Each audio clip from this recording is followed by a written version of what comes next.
আসসালামু আলাইকুম। তরকারিতে নুন, মাছ চাষে চুন। যদিও এটা একটা গ্রাম বাংলার প্রবাদ, তারপরও মাছ চাষে চুন যে কত বড় একটা বিষয় এটা বলে বোঝানোর মতো না। তো যেহেতু শীত চলে গেছে, শীতের পরবর্তীতে আমরা আমাদের পুকুরগুলাতে পরিচর্যা শুরু করে দিয়েছি। আজকে আমরা পরিচর্যার শুরুতে আমরা চুন দিয়ে দিব। যেহেতু এটা আমাদের ২০০ শতকের একটা পুকুর। আমাদের আজকে প্রায় পুকুরগুলাতে চুন দেওয়ার চেষ্টা করব।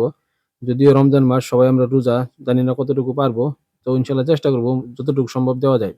বেশিরভাগ সময় আমরা এই পাউডার ভিয়েতনামি চুনটাই পুকুরে দিয়ে থাকি। যেহেতু আমাদের মাছগুলা পুকুরে আছে, এইজন্য আমরা পাথরের চুনটা সহজে দিতে চাই না। কারণ পাথরের চুনটা দিতে গেলে ওটা সেকে ময়লা ফেলে তারপরে দিতে হয়।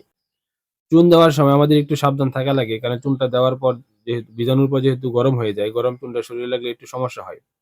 আলহামদুলিল্লাহ আমাদের পুকুরে চুন, মেডিসিন, খাবার সবগুলা দেওয়াই সহজ। যেহেতু আমাদের ডামের তৈরি নৌকা আছে আর উপরে যেহেতু নেটিং করা, সেজন্য আমরা নেট ধরে সমস্ত পুকুর ভালো করে ছিটিয়ে দিতে পারি। প্রত্যেকটা পুকুরে মাছ যেহেতু বিক্রি উপযোগী প্রায় অর্থাৎ বড় সাইজের, সেজন্য আমাদের মাসিক ডোজগুলা প্রত্যেক মাসে গুরুত্ব সহকারে করা লাগে। আর শীতের পর যেহেতু মাছের খাবারের পরিমাণ বাড়তেছে, সেজন্য পুকুরের পানি লুট হইতেছে।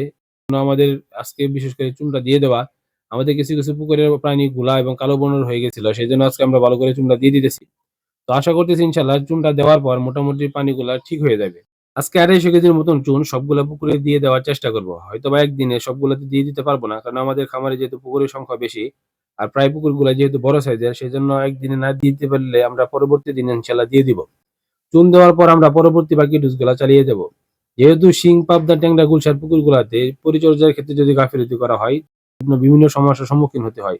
তো আলহামদুলিল্লাহ আমাদের পুকুরগুলাতে খুব যত্ন সহকারে প্রত্যেক মাসে ভালো করে ডোজগুলা করা হয়। এজন্য হয়তোবা এখন পর্যন্ত আমাদের তেমন কোনো সমস্যার সম্মুখীন আমরা হই নাই। তো ইনশাআল্লাহ আপনারা আমাদের জন্য দোয়া করবেন যেন এই মাছগুলা তেমন কোনো সমস্যা না হয় এবং খুব শীঘ্রই যেন বাজারে বিক্রি করে দিতে পারি। আসসালামু আলাইকুম।